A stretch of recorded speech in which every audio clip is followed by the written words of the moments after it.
আসসালামু আলাইকুম রহমতুল্লাহ। Estimating costing ওয়ানের সিঁড়ি ও সীমানা প্রাচীরের আজকে আমরা দেখব এই একটা সীমানা প্রাচীরে কি পরিমাণ ইট লাগে, এই পরিমাণটা আমরা বের করব। তো এই প্রশ্নে দেখো বলছে, চিত্র হতে ইটের গাঁথনির কাজের পরিমাণ বের করো, দেয়ালের দৈর্ঘ্য 10 মিটার। তো আমি নোমান আছি তোমাদের সাথে সলভ করে দেওয়ার জন্য, এবং তোমরা দেখছো ডিপ্লোমা টিউটর। তো যারা আমাদের ইউটিউব চ্যানেলটা দেখতেছো কিন্তু সাবস্ক্রাইব করোনি, তোমার একটা সাবস্ক্রাইব হয়তো আমাদের অনুপ্রেরণার কারণ হতে পারে। এবং তোমরা যারা আমাদের ফেসবুক পেজটা ফলো করো নাই, ফেসবুক ফলো করে নিও, তাহলে দেখা যাবে সেখানে আমরা ডেইলি যেই আমাদের আপডেটগুলো সেটা শেয়ার করলে তোমরা সেটা জানতে পারবে আর কি। এরপর আমরা এখন দেখো এখানে প্রশ্নে কি বলছে, চিত্র হতে ইটের গাঁথনির কাজের পরিমাণ বের করো। এই যে চিত্র হতে এখানে ইটের গাঁথনির কাজের পরিমাণ বের করতে বলছে। আচ্ছা, এই চিহ্নটা কেন দিচ্ছি সেটা বলতেছি। আচ্ছা, এখন দেয়ালের দৈর্ঘ্য দেওয়া আছে 10 মিটার। তো তোমরা এটা কি জানো, এটা একটা ক্রস সেকশন না দেয়ালের? যারা মোটামুটি ড্রয়িং করছিলা ফার্স্ট সেমিস্টারে তারা অবশ্যই জানো যে এইটা একটা ক্রস সেকশন। তো এই ওয়ালটা কিন্তু এখানে শেষ না, এই ওয়ালটা এভাবে চলতেই থাকবে না, একটা নির্দিষ্ট দূরত্ব পর্যন্ত চলতেই থাকবে। এই ওয়ালটা কিন্তু এইদিকে চলতেই আছে, বাট আমরা নিচে হচ্ছে এই সামনের টুকু শুধু একটা সেকশন। এই যে কত দূর পর্যন্ত আছে সে দৈর্ঘ্যটা দেওয়া আছে 10 মিটার। এই ওয়ালটা আছে 10 মিটার দৈর্ঘ্য পর্যন্ত, ওইদিকে মানে লম্বাই 10 মিটার একটা ওয়াল, এইটা লম্বাতে একটা 10 মিটার ওয়াল এইটা। এখন এই 10 মিটার ওয়ালে আমাকে বের করতে বলছে গাঁথনির কাজের পরিমাণ। তো গাঁথনির কাজের পরিমাণ যখন বের করতে বলবে তখন একটু মাথাটা ঠান্ডাভাবে কাজ করবা, কারণ গাঁথনির কাজ মানেই কিন্তু ইটের কাজ নয়। গাঁথনির কাজ মানেই কিন্তু ইটের কাজ নয়। দেখো নিচেও কিন্তু ইটের একটা লেয়ার আছে না? এটাকে আমরা বলি সোলিং। এটাকে কি বলি? সোলিং। আমরা আগের ভিডিওতে তোমরা দেখছো, এটাকে বলি সোলিং। তো সোলিং কাজটা করা হয় ইট দ্বারা, কিন্তু যখন গাঁথনির কথা বলবে তখন এই সোলিংটা গাঁথনির মধ্যে পড়বে না, গাঁথনির মধ্যে পড়বে না। বি কেয়ারফুল, যখন তোমাকে গাঁথনির কথা বলতেছে তখন তুমি সোলিং নিতে পারবা না, শুধু গাঁথনি নিতে হবে। গাঁথনি কোনগুলা? এই যে যেগুলো এরকম হ্যাচ করা থাকবে, যেগুলো এরকম হ্যাচ করা থাকবে বা এরকম চিহ্ন দেওয়া থাকবে, সেগুলোই শুধুমাত্র গাঁথনির কাজ, সেগুলোই শুধুমাত্র গাঁথনির কাজ। তো এই ম্যাথটা যে আসার মতো ম্যাথ এমন না, মানে এটা অনেক দিন হলো আসেনি, বাট আসতে পারে তোমাদের এইবার। কিন্তু এই বিষয়টা খুবই গুরুত্বপূর্ণ যে গাঁথনির কাজটা কখনোই ইটের কাজ হিসেবে বিবেচনা করা যাবে না। গাঁথনির কাজটা গাঁথনি, ওর নিজস্ব একটা সেকশন আছে, আর সোলিংয়ের কাজ সোলিং আলাদা। তো সোলিংয়ের কাজ যদি তুমি গাঁথনির মধ্যে ঢুকাও তাহলে কিন্তু ম্যাথ করা ভুল হয়ে যাবে। তো যেহেতু আমাদের গাঁথনির কাজই বের করতে বলছে, তাহলে আমরা গাঁথনির কাজটা বের করি। দেখো গাঁথনিটা এখানে 60 সেন্টিমিটার, এখানে 50 সেন্টিমিটার, এখানে 40 এবং এখানে 30। অর্থাৎ ওয়ালটা, এটা তোমাদেরকে গত ক্লাসে বেসিকটা ভালোভাবে বুঝাইছি, যারা দেখোনি তারা অবশ্যই ওইটা দেখে এটা দেখবা। তো এই 60 সেন্টিমিটারটা হচ্ছে প্রথম কোর্স বা প্রথম ধাপ, এটা হচ্ছে সেকেন্ড স্টেপ, এটা থার্ড এবং এটা ফোর্থ স্টেপ।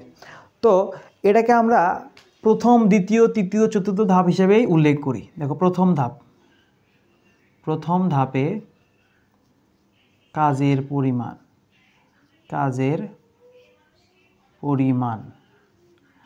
তো কাজের পরিমাণকে আমরা যেহেতু এখানে ইটের গাঁথনির কাজ করতেছি, একটা জিনিস মনে রাখবা, গাঁথনির কাজটা আমরা সবসময় মিটার কিউবে করি।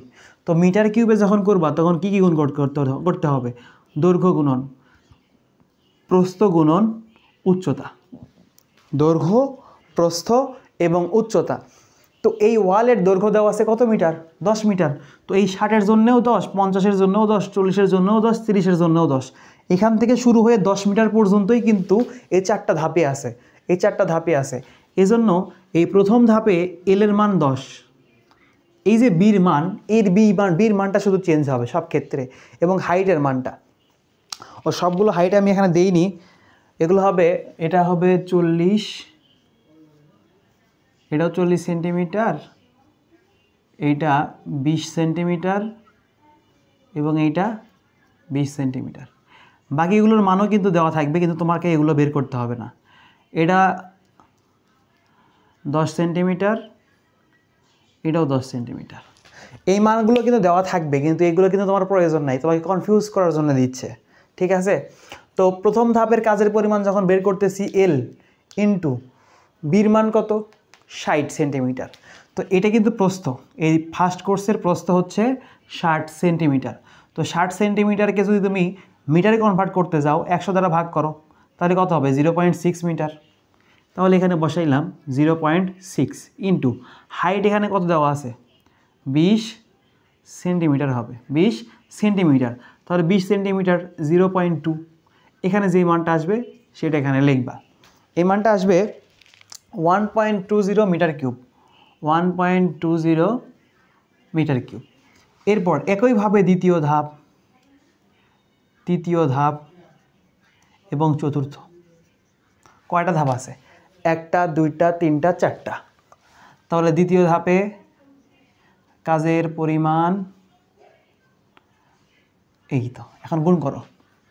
দ্বিতীয় ধাপে এল এর মান সবগুলোর জন্য বলছি সমান, এটার জন্যও 10, এটার জন্যও 10, এটার জন্যও 10 ইন্টু ইন্টু ইন্টু।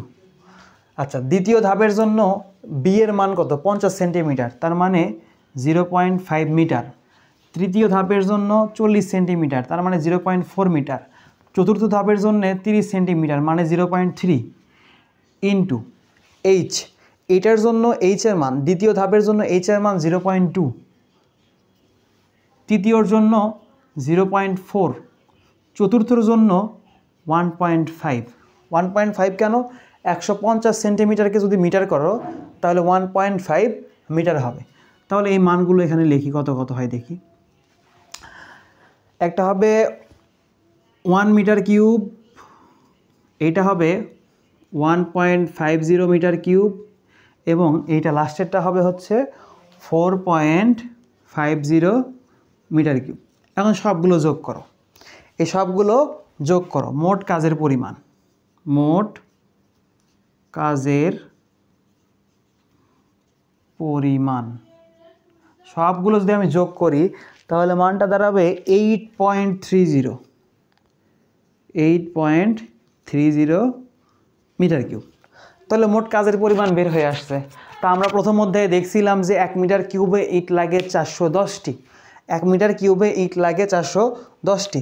তাহলে যদি আমরা ইটের পরিমাণ বের করতে চাই তাহলে কি করব, ইটের পরিমাণ ইজ ইকুয়াল টু 8.30 ইন্টু 410, গুণ করে দিলে যে মানটা আসবে সেটাই হবে অ্যান্সার।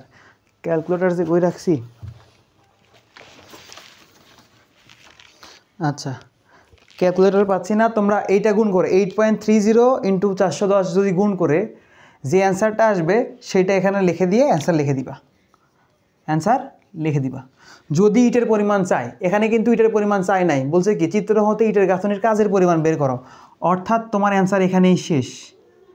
তারপরেও প্রশ্ন যদি হঠাৎ করে কখনো বলে যে গাঁথনির কাজের পরিমাণ বের করো অথবা গাঁথনির কাজের ইটের সংখ্যা বের করো, যখন ইটের সংখ্যা বের করতে বলবে তখন এইটুকু দিয়ে তোমরা ইটের পরিমাণ বের করে দিবা।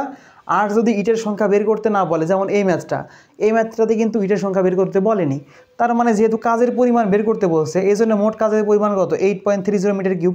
এই পর্যন্ত লেখেই অ্যান্সার, এইটুকু লেখেই অ্যান্সার দিয়ে দিবা। তো আশা করি তোমাদের এই ম্যাথটা বোঝাতে পারছি। তারপরেও আমি মানুষ, আমার মধ্যে ভুল আছে, যদি কোথাও ভুল হয়ে থাকে বা কোথাও বোঝাতে আমি সক্ষম না হই তাহলে তোমরা এটুকু আমাকে একটু নক দিবা। আমার ফেসবুক আইডির লিঙ্ক তোমাদের ভিডিও ডিসক্রিপশনে আছে এবং আমার আইডি হচ্ছে সাকিবুল হাসান নোমান, সেখানে তোমরা নক দিয়েও এটা সলভ করে নিতে পারবা যদি কোনো সমস্যা থাকে।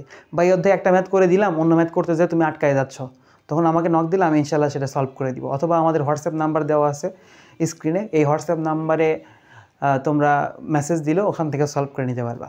তো দেখা হচ্ছে পরের ভিডিওতে। আসসালামু আলাইকুম ওয়া রাহমাতুল্লাহ।